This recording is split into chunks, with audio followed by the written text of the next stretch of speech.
Case Study 0037. Almighty Thor with podcaster Frank Barrientos. When a demon god steals the hammer of invincibility, Thor strikes a mighty blow to get it back.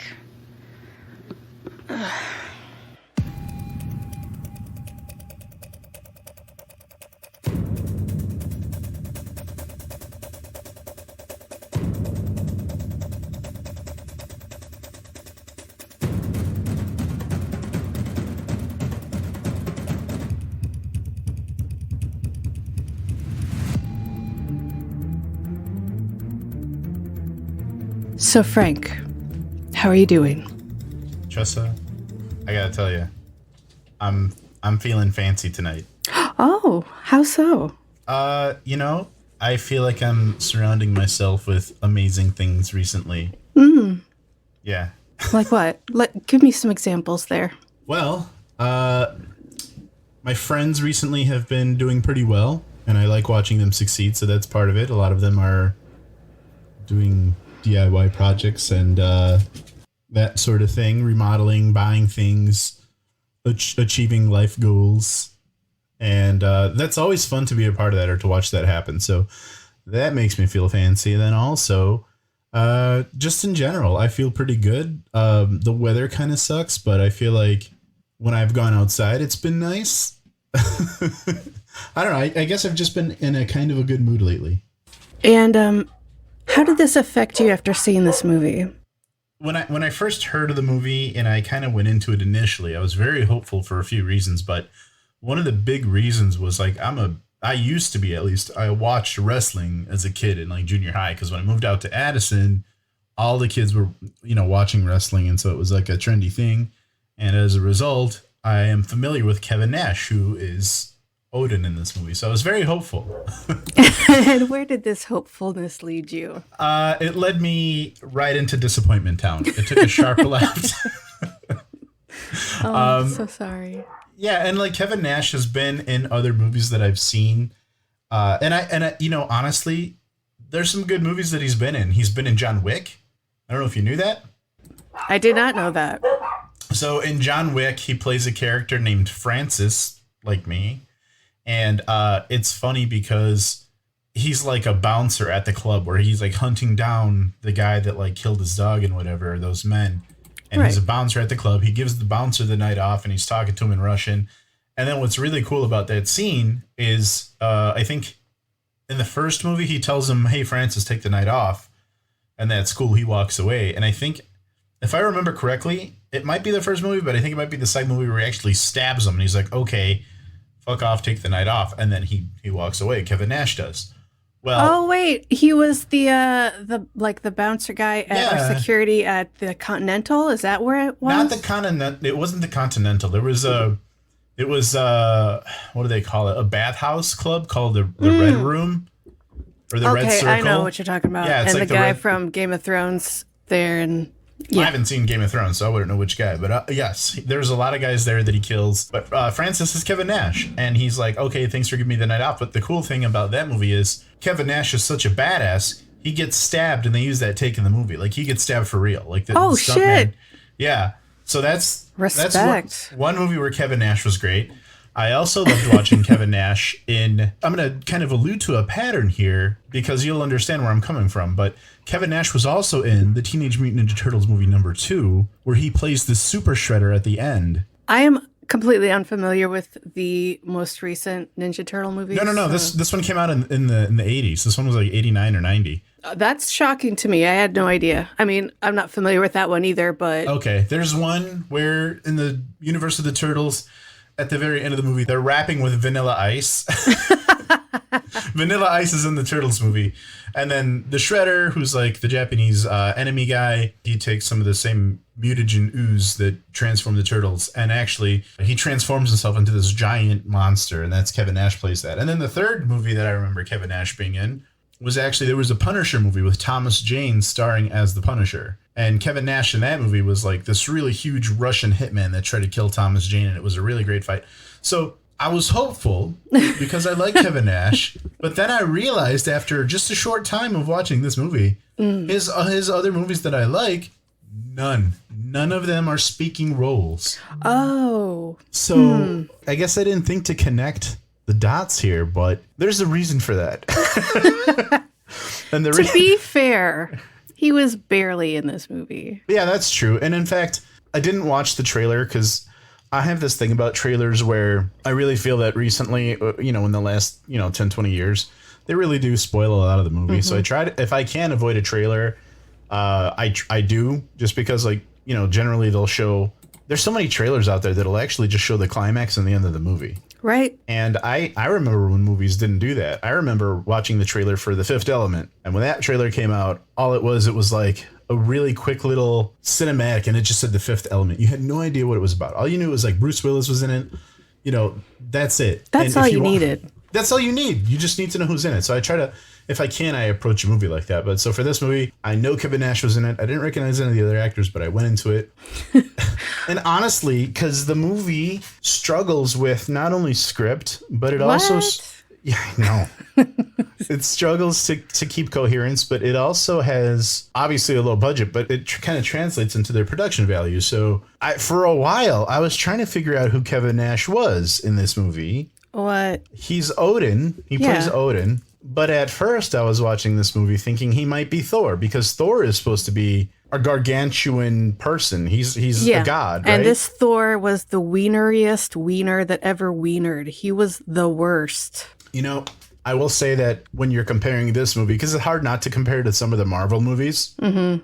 And I by no means do I want to jump into that. That's the whole point of these movies, but yeah. Right. I will say that I found out after I watched this movie that Tom Hiddleston, who plays Loki in the Marvel movies, initially auditioned for Thor. And there's footage of him wearing like a blonde wig with his six-pack out, trying to do Thor stuff. And I was thinking the same thing, like the guy they had, as Thor in this movie was very wienery. Actually, Tressa, now that you bring that up, who he really reminded me of the whole movie?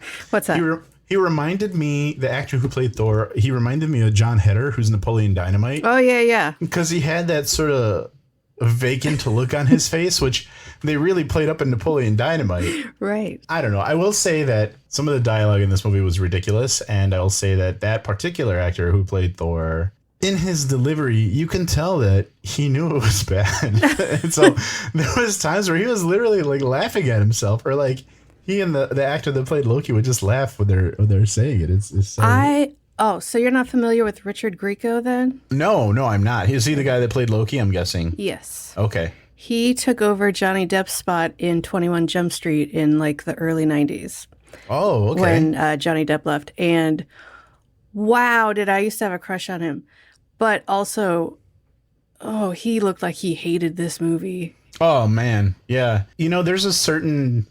I get actors need work. Mm-hmm. Work can be hard to come by. And you can definitely tell when an actor takes a role that they're not in love with just because they need to make their money. And this is that. I could tell that it was... His skill level was beyond anything they gave him for this movie. And in some parts of the movie, he delivers his lines really well. Like, he's really trying. And then in other parts... He's like, God, what time is it? Are we done here? Yeah, it's almost like he's just speaking the lines, which is not... It's not acting, right? There's like a huge difference. Again, just like in the actor that plays Thor, some of the delivery is either laughing at themselves, some of it is just speaking. This movie has to be... I'm guessing here, because I didn't read synopsis or the trailer, but it has to be a parody. Oh, this is what we call in the field, whatever field this is, a mockbuster. This is what the Asylum does the best. This is why I started this podcast, is for the mockbuster. They see a really big movie is coming out, and then they make one with minimal effort and minimal money, and they name it something vaguely the same, and then people go to the Red Box and they're like, oh, that's that movie my kid wanted to see, I'll get that. And they take it home and the kid is pissed for the rest of the night. Yeah. I feel like my parents did that with Ghostbusters. What did they bring home? So you might like this. If you're familiar, you might know about it. But when I was like a super little boy, for some reason, my parents let me watch the original Ghostbusters when I was like a baby, and I really loved it. And even more than that, in the 80s, they had the Ghostbusters cartoon, and I was too young to understand it, but I watched it. My parents bought me the toys. It was all good. When I got just a little little bit older. I'm talking like 5, 6 years old is when I think I was at the peak of my fandom. I was still collecting the toys because the toys were still out. It was mostly reruns of the show by then because that was already the 90s. I think it was like 1990, actually, or 1991. Sure. And back then is when we had the Blockbuster, right? So my mom would want to rent movies for her and my dad. They would go, and they didn't want to take my brother and I, my big brother, because like we're just going to run wild in the store. We're going to want to rent everything. We'd want to rent a movie and a video game, right? But here's the thing. There was always this conversation my mom would have with me and my brother. She's like, each pick one thing, one movie or one game, whatever. What do you want me to bring you?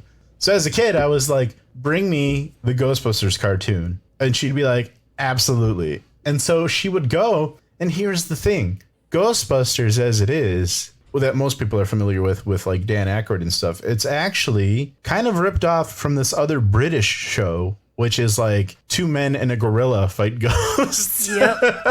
So my mom would bring this wonderful magic home. The fact that they had that at the local Blockbuster blows my mind. I heard about this movie that they based actual Ghostbusters off of just like a few years ago. Like, it's not something everyone knows about. Oh, it's super obscure. Yeah, how does your Blockbuster have that movie? That's crazy. It's strange because they had the one low budget movie in the UK, right? It's like, I think it's like 2 guys in a gorilla. Yeah, or a guy in a gorilla suit. Yeah, or a guy in a gorilla suit, and they partner with a demon to hunt ghosts, I think. I don't really remember.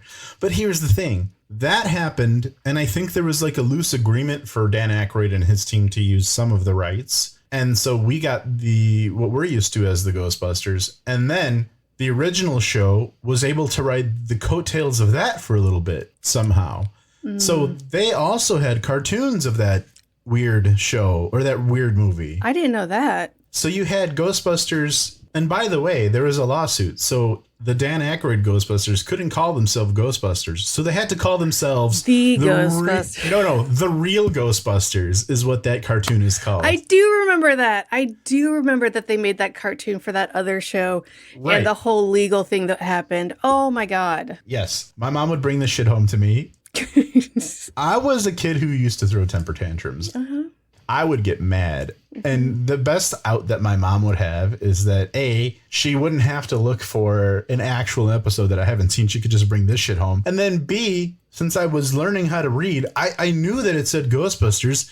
In the show, they say Ghostbusters. So then my mom would try to lie to me and give me some bullshit like, oh, hey, look, they're just changing it. It's just the next, it's the next thing, right? It's the new season. It's really different. They're going in a different direction. With this movie, I understand that it came out to coincide. I didn't know that the whole what did you call it? Mockbuster. I almost call it a mockumentary. I didn't know about the term mockbuster, but I do know that it came out somewhere around the time that the original Thor came out in the MCU. Yep. But what's so surprising to me, this is something I was thinking during the movie. There are concepts that the first Thor movie in the Marvel Cinematic Universe doesn't talk about, like the Ragnarok. Right. But they touch on it in this movie somehow. Dude. It's wild because it's almost like maybe Marvel watched this movie looking for ideas. And they're like, oh man, they set the bar so low talking about Ragnarok and then, made that third movie. We can't do worse, you guys. We just put it in there. Absolutely. And the other thing that I found interesting is how Ragnarok is portrayed. The actual event is supposed to be the destruction of Asgard. The third MCU movie, I think, does an okay job of making an attempt. I still don't think that's perfect either. However, this movie, what I found strange is like, okay, Loki tries to go destroy the Tree of Life. All right. Perfect, Ragnarok. But then he goes to LA of all cities and he's waving around and he's just like, Ragnarok, Ragnarok, as he tries to like destroy things. And so what was supposed to be the destruction of Asgard is not only what they reference. Yeah. Okay. So not only was Loki, his master plan to start Ragnarok was just yelling randomly Ragnarok all over the place, but anytime anyone did anything in this movie, it was just them saying something. Like, they're looking for a portal. Where's the gateway? Just feel for it. Gateway. Yeah, just appear out of nowhere. Is that magic? What did you just do?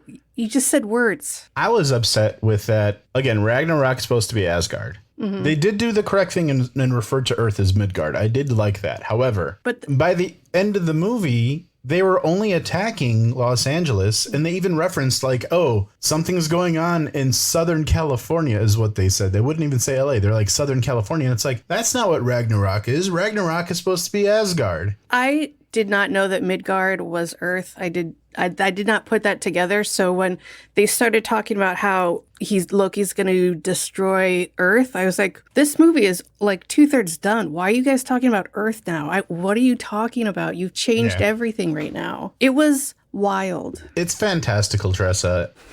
There are elements that were so hilariously bad that I was predicting them as I was watching the movie. One of the things that I found hilarious is, okay, so Loki goes to destroy the Tree of Life. Right. And he does this. Oh, God. He takes his weapon, which I think is Thor's stolen hammer of invincibility, which it's not supposed to really work that way. But anyway, yeah, he's smashing some kind of bubble at the base of the tree. I believe that's the heart. Okay, the heart. I might have missed that part. Yeah, because it was beating in previous scenes and it was green because it's a tree ?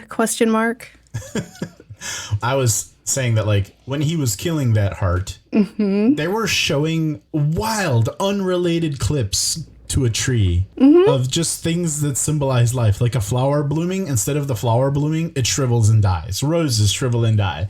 It's like a weird avalanche was like coming down and going into trees, and I'm thinking, you know what would be really hilarious and silly?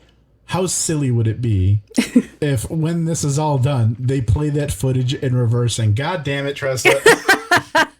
What happened? They played it in reverse as soon as Thor fixed it. I know. I was like, these guys. There's an editor somewhere out there that's laughing his ass off all the way to the bank because even though it's bad, I'm sure it was still somewhat profitable. Oh my God. There were so many shots like that where the scene where, Thor went to like whatever Viking hell or whatever it is. He went there and his lady friend did, and he's like, I'm going to make my own hammer. And he starts punching some lava and it turns into a hammer, whatever, fine. And the fight that ensues is like so many repeated shots of him running at Loki, same exact shot over and over in different parts of the fight where they were right next to each other and now they're running up against each other. It was nonsense. I realized that too. And what I really liked is the actors were funny about it. You could tell that by like the 5th or 6th take, they were getting daffy. They couldn't keep a straight face when they were running at each other. And it's like, yeah, they looked like they hated / loved it. No, I mean, it just looked like they were just embarrassed for the movie at that point. But I think we need to talk about the CGI just a little bit now. It was top notch, right? So good. I mean... There comes a point with quality of CGI where it's like, if it's not going to be up to a certain snuff, maybe it's better to not have it. And this is maybe the most perfect example, especially during the climax where they had to show the most of the monsters. They had the Valkyrie, Thor's lady friend, as you put it, the Valkyrie fighting the monster at the end. It was so bad. You know what was really funny, though? What's that? There were shots of like Loki pounding the hammer or the scepter down on the ground, and then weird superimposed damage that would have like just... Oh my God. It was like someone put a sticker over the ground. Yeah. Like the stickers you put on the back of your car so it looks like a baseball is stuck through the window. Yes. I was thinking like the same technology that they use in Snapchat filters to put like fox ears on your head or something. That's what it looked like. It looked like these buildings were fine. Like there was no damage, but it was like camera shaking. But and then also these weird effects where it's like very clearly a superimposed fire that wasn't burning anything. It was just like on these buildings. And let's be clear, this CGI was not just the fight scene. This started second number 3 in this movie. Oh, look at Asgard, this beautiful village that is very obviously shaky on top of this mountain because it's all CGI. His hellhounds. Oh my God. I started to mentally sort of compare it to like children's shows. Like I was watching his monsters and I'm thinking like, you know what?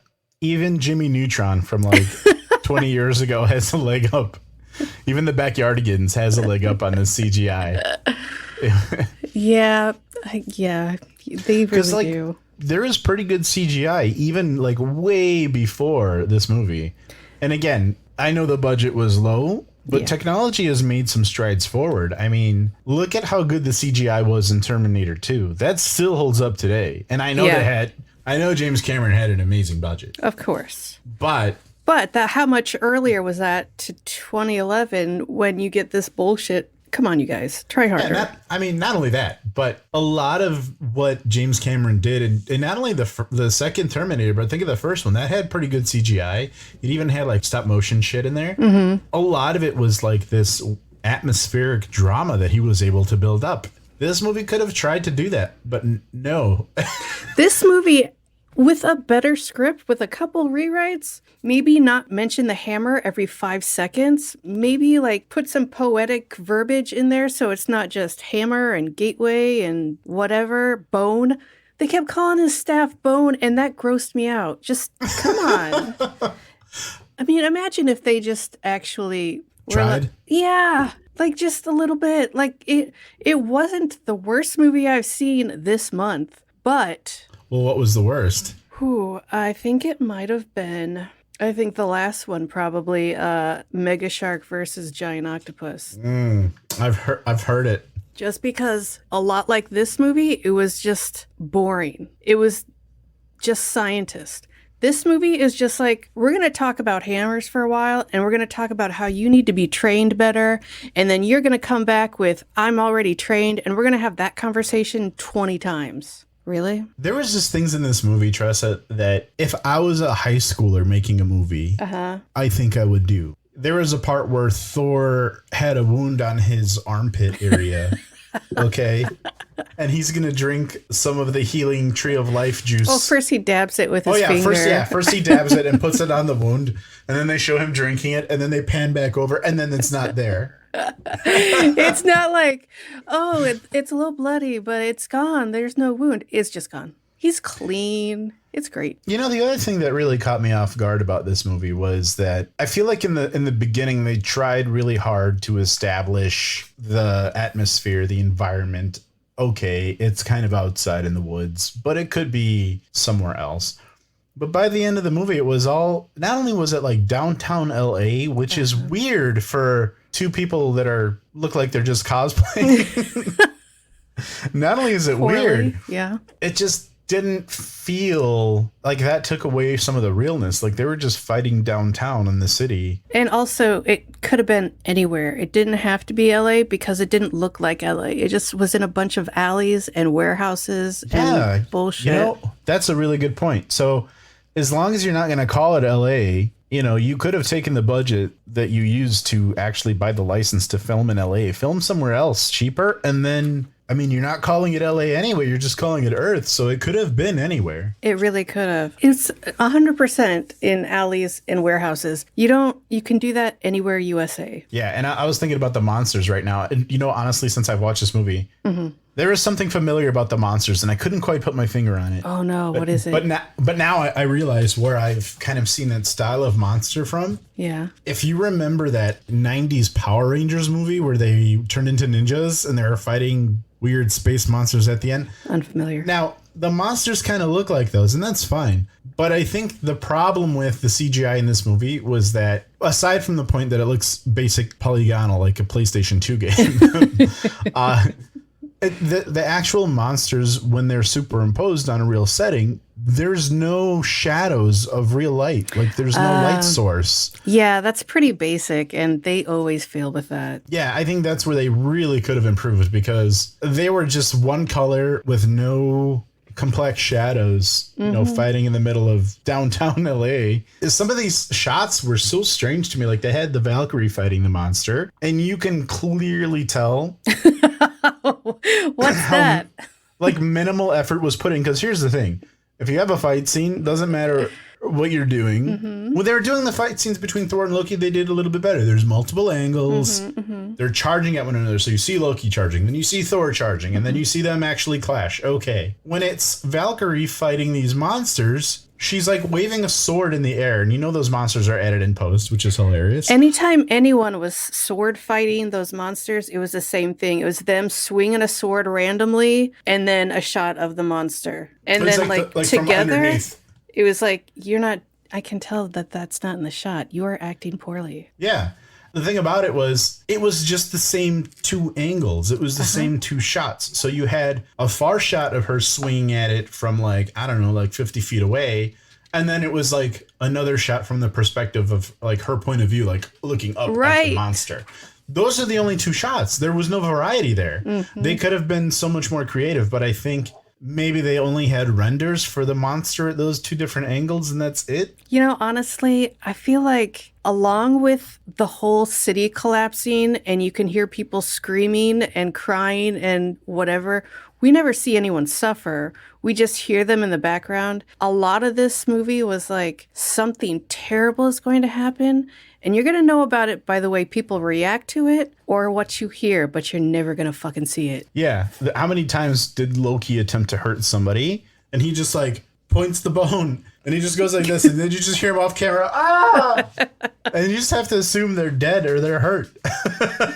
That last scene not last, but when the city was getting destroyed and they had the 5 extras running around behind Loki off and on in different areas, that was great. It was also great that they used the same 5 screams looped over and over and over again. Oh my God. You know, honestly, I played a lot of video games growing up, so some of those screams that they use are stock. Oh yeah, for sure. Like you could buy the rights to them, right? So like I remember playing GoldenEye, and if you shoot one of the, the soldiers, one of the Soviet soldiers in that game, they make the same yells and screams. And it's so trademark of low budget Hollywood to use those same yells and screams. I just assume that every Asylum movie has the Wilhelm scream in it, but I don't know if that's true in this case. I'm just assuming it is. I didn't know that they had names. I wonder what that scream is. I better recognize it. You need to look up the Wilhelm scream. It's once you hear it, you'll be like, oh. Oh, you want me to do that now? I can do that. Yeah, now, do it if you want. Oh yeah. That scream is everywhere. Yeah. It's in like car commercials. It's in everything. It reminds me of Star Wars. I feel like it was like first and foremost in Star Wars. Was it in Star Wars? Oh yeah, like a stormtrooper falling or something. I swear to God. Well, here's the thing, Tressa. I don't know if you knew this about me, but I didn't even watch Star Wars until I was already a man. And it was not long ago that I watched it for the first time. Wow. I can tell you why. Tell me why. My mom and my uncle do not get along as siblings, and they've had a rivalry forever, and they don't talk to each other. And my uncle loves Star Wars, and that was like one of his movies. In fact, he loves the day that he went to go see it. Naturally, because it's a boys' movie and my mom and him don't get along, my mom kind of forbid it in our household. My dad didn't care. He's Mexican. Whatever. What?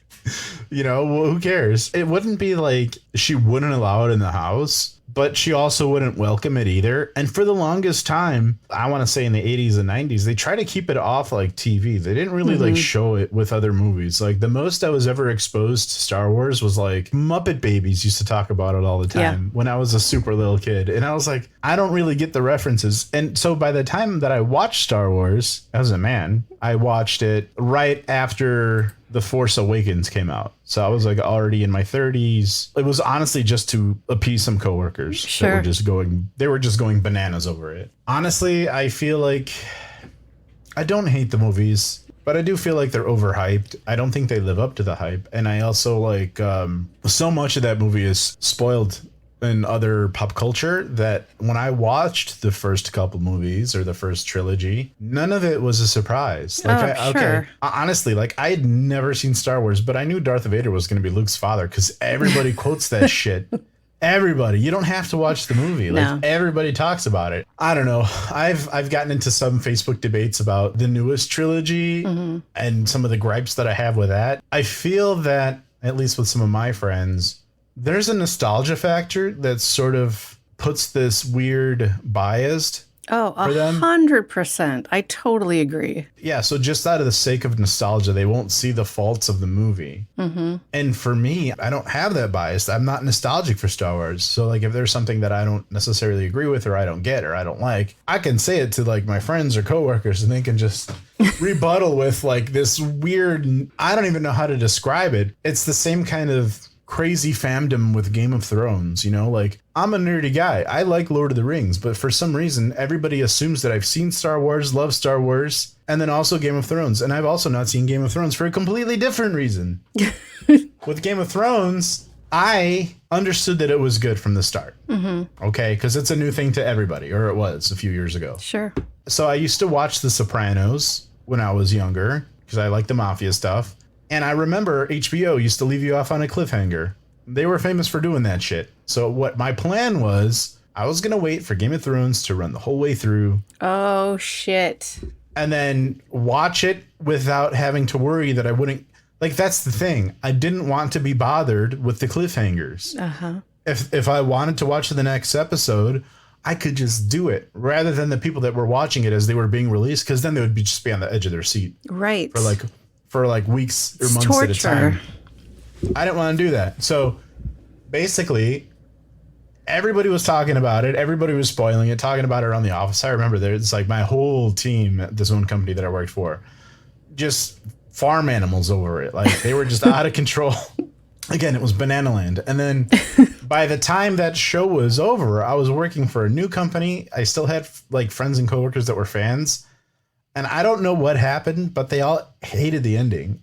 And I'm like, I'm sorry about your dragon show, but it was so bad and it was so poorly received that I honestly was like, you know what? I don't need to watch this. I'm good. If everybody hates it that much, and if everybody was let down that much, do I really need to bother myself with this super giant commitment of hours of my time? So many hours. There's other stuff that I could get myself into. I loved Game of Thrones. The ending wasn't amazing, but I didn't hate it. It wasn't, everyone needs to settle down.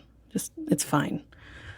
I will not celebrate a new Star Wars movie in my house because they ruined so many of my Christmases. It's my birthday. It's Christmas, and all I can see when I go to the store is fucking Star Wars. I am through. Enough. I want Santa and reindeer. No. I'm done with Tressa, you. When is appropriate to start the Christmas decorations and store stuff, and when is that appropriate? November 1st. I agree with you. Many people don't agree. I know. I think you're one of two people. Either you're a November 1st person or the day after Thanksgiving person. Mm-hmm, mm-hmm. My husband's day after Thanksgiving. I'm November 1st. Yeah. What are you going to put up Thanksgiving's Day decorations? No, fuck off. Put up your Christmas decorations. Yeah, people are like, oh, we got to put up the tree after Thanksgiving dinner. It's like, fuck that. I just want to sleep. I want a nap. And I want to come back and jump in on some of those leftovers after. But I do not want to put up the tree. It's so ironic. I understand there is a Star Wars Christmas special that's supposed to be fucking horrendous. Yeah. So bad that they don't show it or something like that. They hit it for years and years and years, decades. You know, when I worked in the restaurant business, because I worked in a restaurant for a little bit, my manager, Dave, would have a saying, and it would be, I know it's your baby, but if the baby is ugly, you call the baby ugly. And that's a great metaphor for try not to see things through the eyes of love. Mm-hmm. Call something out for its faults. And if, in this particular case, Star Wars Christmas special, complete disaster of whatever it was supposed to be. Interestingly enough, to tie it back into this Thor movie, the Thor Ragnarok movie was directed by Taika Waititi, who's a really cool ass dude. Love him. Yeah. He actually is done so well with Thor that they want him to make the next Star Wars. And not only that, have you heard of this? Yeah. And he asked Natalie Portman to be in his new Star Wars, and she was like, bro, I was already in Star Wars. Yeah, she was that Padme chick. He was like, oh, I had no idea. I just thought it was interesting that he's going to do something real ballsy. Tressa, here's what he said he was going to do. Yeah. He was going to make a Star Wars movie, but not related to the Skywalker shit. Everyone's gonna lose their minds. It's such a ballsy thing to do. Uh-huh. And I'm kind of a fan. I'm not in love with Star Wars. I'm really kind of a fan of that because it's like new content without having to rehash the same Oh my God. shit over and over. You know how many like Star Wars video games there were? And it was just rehashing or retelling the same shit or like the same narratives with different side stories. And it just gets so Old? fucking old. Yeah. Yeah, no, it needs to die now. It's done. We've done the babies. We've done the babies. We've done new babies. Just like make it a Star Wars Babies movie in light of the Muppet Babies cartoon, and I'll watch it. Otherwise, get the fuck out. Ooh, spicy part 1. Tune in next week for the final part. And thanks for joining us this week on the Asylum Case Studies. Special thanks to podcaster Frank Barrientos and a very handsome and talented Andy Slater, our mixer and engineer extraordinaire. Make sure to visit us at asylumpod.com, where you can subscribe to the show in iTunes, Spotify, or wherever so you'll never miss a case study. While you're at it, if you found any bit of enjoyment in the show, we'd appreciate a rating on iTunes, or if you'd simply tell a friend about the show, that would help us out too. Unless you're going to be a dick, then no thank you. So until next time, I'm Tressa Slater, and every fabric in the universe is against you.